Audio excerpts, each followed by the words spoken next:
we decided to discuss the question of, are there synergisms between in vivo and in vitro diagnostics? And when we started thinking about this, Stefan Schonberg and myself,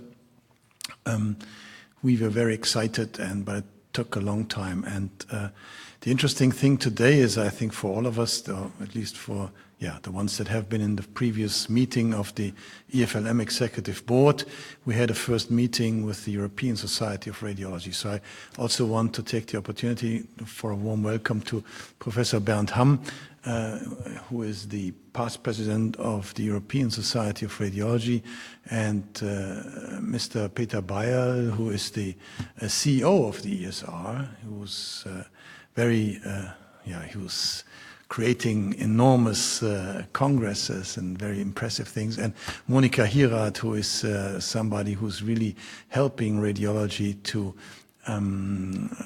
set in motion scientific programs and joint programs. And this is something that we obviously are interested in. And so today we thought we would like to introduce you to a concept of how can we bring laboratory and the radiology together. And this is what we want to present to you. And I'm happy that Stefan Schonberg, who is the head of radiology at the medical faculty in Mannheim of the Heidelberg University, is together with me, a good friend, and the former president of the Deutsche Röntgengesellschaft, it's Radiology Society of Germany. So basically, this is our title, and I would like to start. We will do this as a joint presentation, so we switch back and forth and hope that you have lots of questions afterwards. So the original topics, so the topics that we want to address are basically diagnostic approaches in imaging and laboratory, of course, which are being held separately today. We have no synergies. There's lots of, I think, efficiencies that we can discuss that could be generated. We have established technologies in both fields, and we have emerging and future technologies and diagnostic strategies in both fields, but they are separate. And we want to introduce to you those concepts and technologies in both fields with the example of oncology, because this is something that we both are very interested in. And then we would like to address the questions of how can we have the synergies of integrative diagnostics, and what are the required technologies and workflows in order to do this, and what are fields of applications. But as I said, we will concern ourselves today with oncology. So with this, when we first started about this last year, Stefan Schonberg already gave a talk at the German Society annual convention together with somebody from our institute. And when we first talked about it, he showed immediately, he started sketching diagrams. And this is the thing that we started with a year ago. And maybe I can take the opportunity to give this directly to you, Stefan. Yeah, thank you very much, Michael. Ladies and gentlemen, before I start, I'd like to personally also thank Professor Siemer for the wonderful hospitality in this beautiful center of the Charles University, and thank you very much also for the hospitality from the EFLM. So I feel very intrigued and flattered. And as Michael already mentioned, this is sort of the scheme that we use to walk you through in the next 30 minutes or so what could be the potential synergies where we are strongly believing that there are some. Now, if we look first, we particularly focused on PET imaging from radiology/nuclear medicine as a very sensitive molecular targeted imaging modality, together with established tumor markers from laboratory medicine. And definitely one of the great success stories is the targeting of the prostate-specific membrane antigen by positron emission tomography, actually targeting the external extracellular domain, in particularly the inhibiting part here of the active center of the PSMA with a small actual ligand that more or less is a resampling of a monoclonal J591 antibody being later on internalized. And that can be linked to an active positron emitter, gallium-68, basically using it as the source for photon emission and then basically as a substrate in the PET camera. And the nice thing is if you have a CT here of the pelvis, it's almost impossible to almost see this really small lymph node, but no one actually would know if that would be a positive/malignant lymph node without that PET probe, but you easily can see when you sort of switch the color on and see basically the binding here of this PSMA substrate. And that actually has become a real success story. And that's what I like particularly about it, not just in imaging, but also in conjunction with laboratory medicine. Just an example here in recurrent disease. This is a patient status prostatectomy with rising PSA, serum PSA, who reached the 0.5 nanogram per milliliter level. And then again, it's quite amazing that really this minimal structure here of about 2-3 millimeters is being positive and then can be subjected, for example, to external radiation treatment, more or less even recurring biochemical recurrent tumors. The good thing about this, this is already well established in recurrent disease.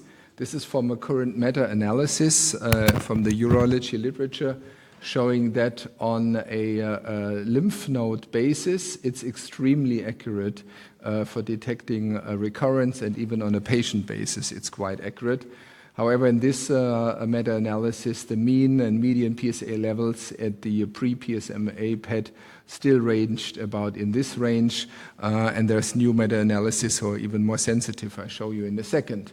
What I like about this, and this shows an immediate partnership to laboratory medicine, because we now need to look into more details of kinetics. This is another meta-analysis showing that there is a clear correlation between PSA kinetics and positivity of PSMA PET. You see, if the doubling time is less than 6 months, you really reach, in the recurrent situation, an accuracy of over 80%, which I find impressive, while if there's a longer doubling rate, the accuracy and the hit rate falls. And also there's some new developments in changing the gallium-68 to a more long-acting positron emitter with a higher sensitivity and less bladder accumulation.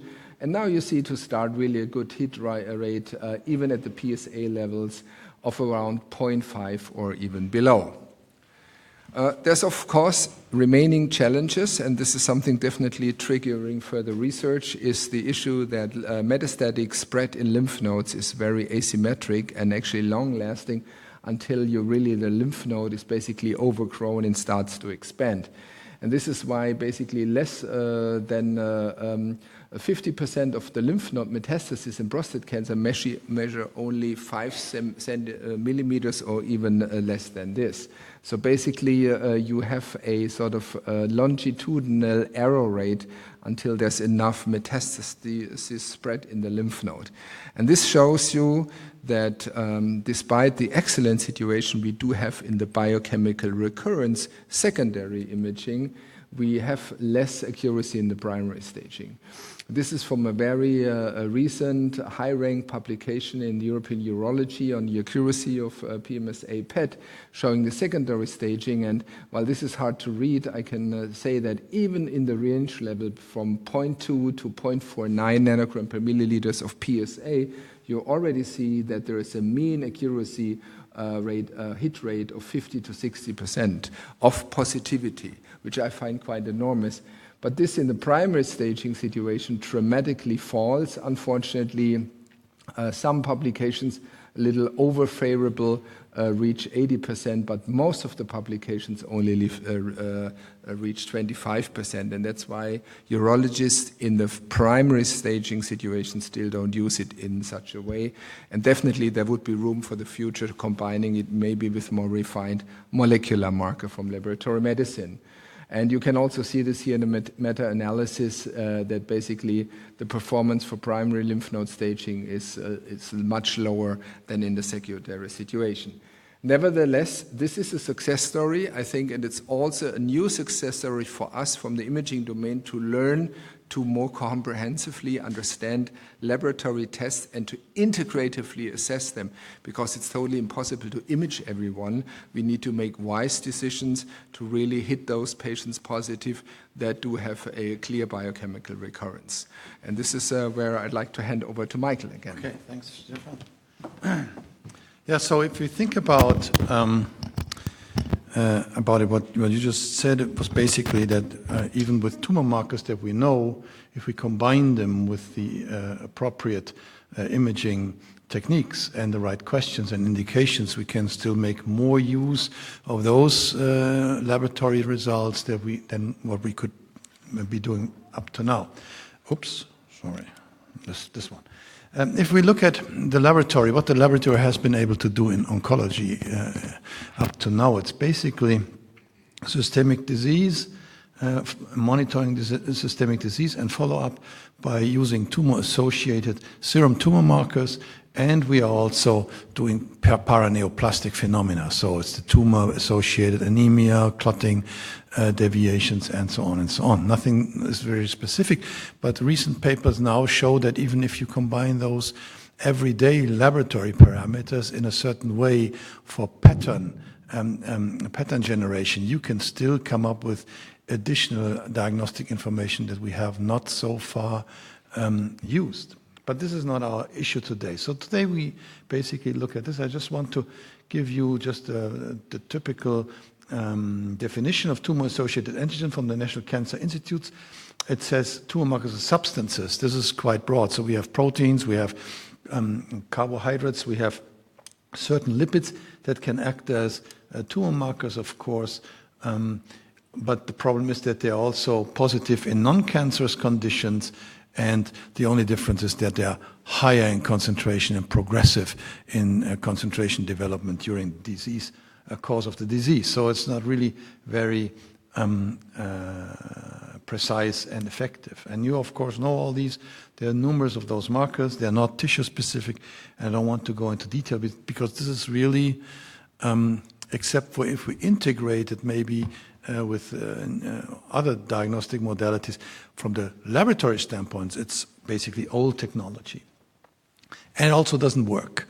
If you look, for example, here, old study showing you the life expectancy, whether or not you monitor the patient and make decisions with or without CEA monitoring in the serum, you can see that after 3 years or 6 years, the difference between patients that are being monitored clinically or monitored by CEA developments is 7 days. So it's basically not worth to do it in this type of setting all by itself in laboratory medicine. So it's basically, yes. And so basically what we did then is we asked the question, how can we go forward on this? And of course today we increasingly talk about circulating nucleic acids in plasma and serum, which is called CNAPS, a very strange name, acronym, but it's basically a good description of what we're looking for. And of course, circulating tumor cells, which I do not want to address today, but it's an important thing that by this we can have a very precise, sensitive, and highly specific testing for patients and relapse of tumors in patients that have cancer. And if you ask the question, how is it possible to identify and investigate DNA, and what is the concentration of DNA, I think this is always a very interesting slide, because it shows you here albumin here and interferon, between interleukin-6 down here, and these are orders of magnitude. So the concentrations that are covered in the laboratory by testing span 12 orders of magnitude in concentration. And if you look at the free circulating DNA, usually amounts for approximately picogram per milliliters, which is quite in the range of where we usually measure troponins and so on and so on. Only very little of this DNA that's circulating in the blood of tumor patients actually stems from the tumor. And we have not understood this for the longest time. So now and we will present today and show you why this is, that there is really an interesting new story developing. But altogether, first of all, you can ask yourself, if you have the tumor, so where does the DNA that ends up in the bloodstream come from? And it could be necrosis, of course, as you can imagine. It could be apoptosis, and indeed, actually, usually it's apoptosis, or it could be secretion. We know that the tumors secrete nucleic acids in form of exosomes that target different organs and distant sites for creating metastatic niches. So there's lots of very different flavors of circulating nucleic acids in the blood. And so for the sake of our argument today, we basically categorized circulating nucleic acids in plasma and serum in 3 categories. Once, the one that we usually use, and that what we have been using for a couple of years now, which are what I would call selected against markers like RAS mutations, BRAF mutations, and so on and so on. Actionable health information for which we have therapies and that we can use. And then there's markers that are not selected against, and let's just call them burden markers, tumor burden markers at this time.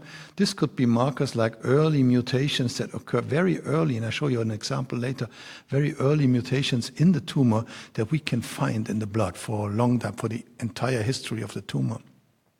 And they are not influenced by whatever therapy you do because they are not targeted by the therapy. And then finally, which is the most exciting thing actually, is what let's just call topological markers, which is basically an orientation-aware circulating free DNA fragment analysis. And I would like to start here just very quickly.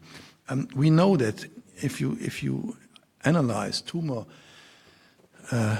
mutations in the blood or in the tissue, then it's very clear that they are very diverse, of course.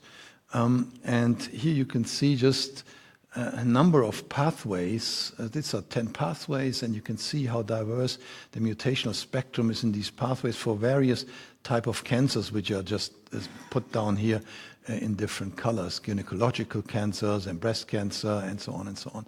So it's a very different genetic spectrum of mutations. But what we know is that we have basically close to 90% of the tumors that we're looking at, we're talking about solid tumors here, have at least one driver mutation that we can identify. 57% of the tumors have at least one alteration that can be targeted. So these are the first categories selected against markers that we can target. For example, would be RAS or BRAF or whatever. And 30% of the tumors have multiple alterations that we can target by combinations of therapies. But in the end, the tumors always will become resistant against the therapy. So, and that you can see here, you have progressive tumors, less progressive tumors here. And what you can see very clearly is from partial remission over stable disease to progressive disease, you can see very clearly the number of mutations in these various targets rapidly increase, and that makes the tumor very resistant. And it's basically a rat race of the therapist against the tumor, and that's where the laboratory comes in to provide the clinical decision support to help the physician to make the right decisions, of course. And indeed, today the latest concept is basically if you have a tumor and you have the sensitive cells depicted here by this blue sinus wave, and then you target and you treat, then these sensitive cells get eradicated and make room for less sensitive cells or resistant cells, which go up in proportion. And then we know today that we can just stop the therapy and wait out for the sensible cells to regrow in the tumor. So basically an undulating therapy, different therapy strategies that are being evaluated at the moment. So it's basically a very, very large spectrum of things that can be done in the future. So, okay, so at this point I will give it back to you, Stefan. Yeah, thank you very much. So indeed, we do have now, I think, a number of working concepts where we combine the PET information with lab information, and I think that has made it at least into a clinical common practice for more intensified collaboration. However, if you look into the stories behind, for example, the PET target, you will see that most of this is still relatively unspecific, like, for example, the vast volume in colorectal cancer with FDG or malignant melanoma is more or less unspecific imaging by a radiolabeled sugar. On the other hand, these are specific targets like the or HER2, a new breast cancer target. Those ones, however, though, are not really commercially or clinically available if you do not have a full GMP line in a cyclotron. The only exception really of a specific working target that really made it into a general clinical use is really the PSMA story. And in imaging, interestingly, a recent initiative of augmentation of the information actually bases on a concept that dates back to the initial developments of MR and CT system. It almost sounds like irony, but after 40 years, radiologists, reconsidered that images are made out of gray and white pixels. And that in there is probably much more information in the statistical exploitation of the spread of those black and white pixels than rather looking at the overall shape and basically the image arising hereof. So it's basically reconsidering our genes, if you wish to say. On the other hand, it was also not possible due to too long times for segmentation, etc. And there really artificial intelligence is a great advent, and we embrace AI in this field.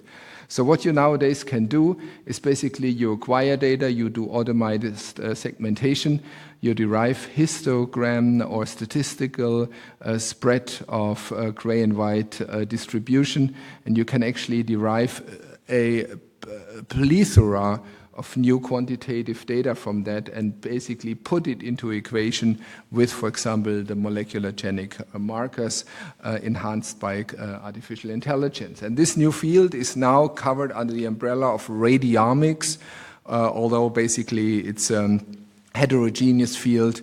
Nevertheless, this is used as an umbrella term. And just an example here from even the review literature in radiology, you can subdivide the histogram distribution into either the shift of the Gaussian curve of distribution of those absolute quantitative statistical variation, which is called skewness, or the height of the Gaussian distribution, which is called kurtosis. And you can look at this in a two-dimensional domain of interrelationship and co-occurrence of pixels next to each other as a neighboring and function. And then basically you can superimpose that data on the classical CT image and deriving, for example, the randomness of those gray and white distribution called entropy. And you see, for example, here two lesions which are both very early lung pulmonary nodules, while this has a much higher entropy. This was a invasive adenocarcinoma, and this was just an adenocarcinoma in situ. And this then basically can also be brought to the two-dimensional level by looking at each of those pixels in its individual relationship to its neighbor. And then basically you can superimpose this on a cross-sectional specimen. And here, for example, this was encoded for, again, the entropy correlated to the proliferative index by Ki67, showing that there's indeed probably more nasty spots of tumor that need higher intensified radiation, addressing the issue of intratumoral heterogeneity.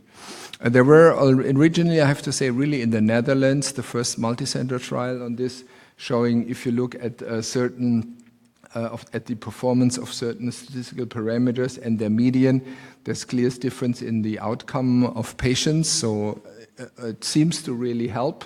On the other hand, one has to keep in mind that these statistical features are highly sensitive to consistency in data acquisition.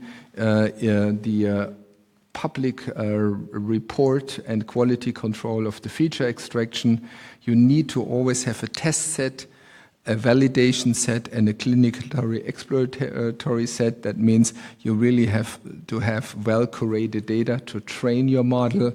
And if this is not the case, the data can also be entirely off. And as it is always after a hype, just recently in PubMed, the first negative publications came out that there's no enhancement of survival by use of radiomics. Nevertheless, I think it's a very important field, in particularly if you use this value chain. And there again, I learned from Michael in terms of your ring testing of laboratory standards and accuracy. I think we in radiology can learn a lot. So this is also something for future collaboration, using really this very critical quality control along a value chain. Just an example from our local collaboration. This was after radiation treatment of lung cancer, where basically the computer more or less now automatically by deep learning detects the contour of the disease, derives those statistical parameters. And what I like about this is basically a two-dimensional display of the entropy and the voxel volume of that entropy in relation to the entire lesion. And it shows that only a very small fraction of the tumor has a very high entropy, while relatively large volume has a very low entropy. And this again really gives you a first estimate of display that there is an assessment of intra-tumoral heterogeneity possible by a radiomics approach. Still, I think in terms of quality and consistency, this field is in its infants, but I think it's very prominent. And with this, I maybe just give you a few examples, or this comes later. I can hand over to Michael again. Sorry. Okay. So we've seen now the technologies that we have available for let's say, looking at synergies and looking at collaborative aspects. And I would like to introduce to you a model that we discuss at the moment in research context, which is basically, can I go over this? Yeah. Which is this model here, where we say we want to correlate the laboratory mutational tumor burden, LMBT, and the radiological metastatic tumor burden. The idea is that if you have a high enough sensitivity in imaging, you can obviously measure and you can quantify the volume of tumor that is in a certain patient, the combined tumor load of the patient, which is then would be here this tumor load, the radiological tumor load. And you can set this off against the tumor load that you can look at the laboratory using quantitative measures of circulating tumor DNA. And of course, there's various, it's known from the literature that there are various proportions of DNA released to the blood and tumor size, of course, depending on different entities. And so this type of corridor, basically, for a given tumor, where you can say, I know usually have a correlation between the DNA signal and the radiological signal, gives me this corridor. As long as I have this corridor for a certain given tumor, I can basically say the metastasis and the tumor load is being accounted for by radiology. So this is the first start of this idea. And as I said before, now we can look at how do we measure this tumor burden, which should be not selected against by therapy. And this is a very interesting paper from Cancer Cell from end of last year, where they basically looked at the molecular profiling of all kinds of metastases, for example, in liver and lung. And what you can see here in the phylogenetic trees and developmental trees of these metastases, you can always see it's always the same truncating mutation and defect, basically saying the very early defects of the tumor, they stay for the tumor life. So they are basically the identity card of the tumor. They're not selected against. You can always measure those. So these would be basically then our laboratory markers in this particular context. And then, of course, you can ask the interesting questions, how could there be synergism? And for example, if you had a high, for example, if you had a high tumor volume but no DNA signal, then obviously you could have different explanations for this. You could have a metachronous tumor, a secondary tumor, which is not rare. You could have pseudo-progression in the context of checkpoint inhibitor therapy, you could just basically could have missed the target in the laboratory, or basically the sample may not be good in a pre-analytical kind of way. So this way you can have implausible or discrepant results that you can address, of course, and vice versa. On the other side, you could have a higher DNA signal but no imaging counterpart for that. And the reason for this could be, for example, the target is being missed by radiology because maybe the lesion is still too small, or maybe it's hidden like in your prostate somewhere in the pelvis, and it's difficult to differentiate if you do not have PET MR to your disposal. Or basically it could be a secondary tumor that is not solid, it cannot be seen by imaging, for example, leukemia. And so basically what we can say, we can define imaging thresholds of sensitivity and also diagnostic sensitivity, and thereby just hypothetically we can identify a corridor where there is a clinical utility for combined approaches to this question by laboratory and the radiology. So I think this could be an interesting aspect. And the last point that I just want to make before I hand back over is the topological markers, which I think is very interesting. Because if you look at the DNA in the circulation, you have three flavors there. One is the leukocyte, blood leukocyte DNA, which is basically being released in the blood sample. That's just regular contamination, if you want. Then there's the mutation DNA, or mutated DNA from the tumor cells. As I said before, it could be mutational burden or it could be druggable targets, but this is specific for the tumor. And then there is normal DNA that's not mutated from normal tissue, but it's from the tissue in which the metastasis grows. The metastasis grows, destroys the normal tissue around it, and this tissue DNA also is being released together with the tumor DNA to the circulation. And the interesting thing about this is, if you look at this, and that's very exciting, you know that the DNA is wrapped around the nucleosomes, and depending on what kind of cell you look at, there are certain ways of the DNA that are being accessible to degradation. So if you have DNA that's circulating in the blood, it gets degraded. And the way it's getting degraded is tissue specific. Because, for example, in a pancreatic beta cell, Langerhans cell that produces insulin, if you get DNA from this type of cell into the bloodstream, the insulin promoter would be destroyed, would not be detectable, because it's in an open chromatin configuration. It would be degraded. While in another cell, you would have a methylated insulin promoter, which tells you this DNA is not coming from a beta Langerhans cell. So this way, by looking at what you get back from the nucleosome and how this basically projects onto the genome, and from the question, what am I missing because it's degraded, I can derive tissue-specific information, which in the end means then that I can identify in my setting, in my circulating blood DNA, I can tell the radiologist, we found a tumor signature, there is some tumor growing, and it may be in the liver. So that allows him to much more specifically and sensitively address that question, look for a new metastasis, which could be interesting. And then this is basically the workflow that we came up with, and that's basically something that you wanted to present. Yeah. I mean, this is our collaborative vision for the future, where we think we now can basically bring the best of both worlds together.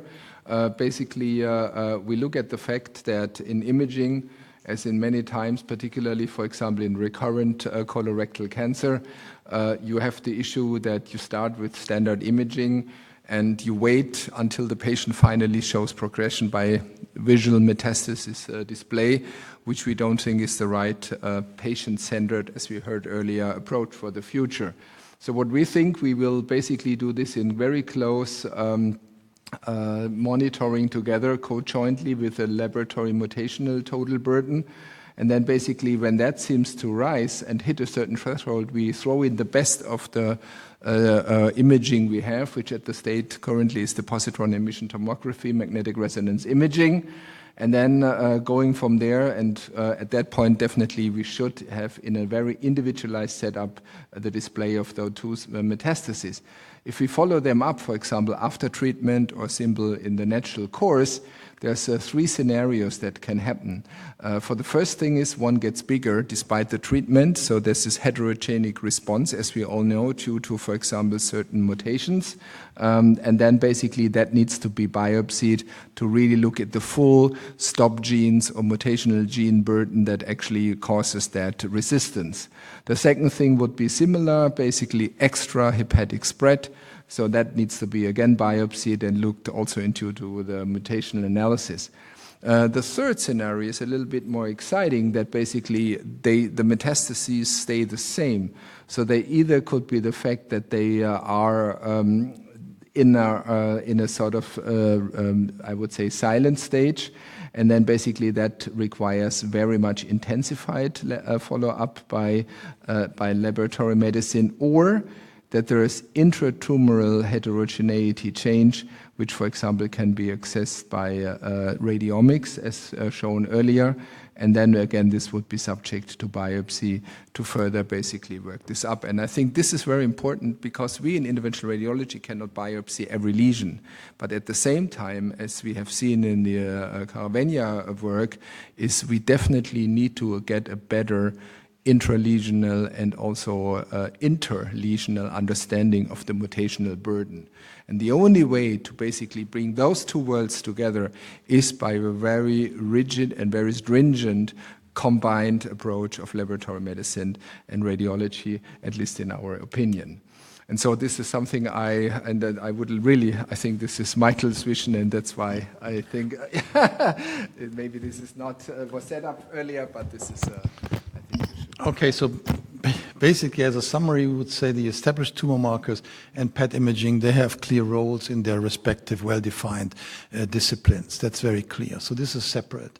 Then we can say the advent of the circulating nucleic acids in plasma and serum are a very, very important contribution that will basically open a completely new avenue. Then, and the high-resolution radiomics has the potential, of course, to give us all important information for heterogeneity of tumors and to identify different clonal regions and the associated dignity. So what is the bad part? What is the malignant part of the tumor? What is the more silent part of the tumor? And so on and so on.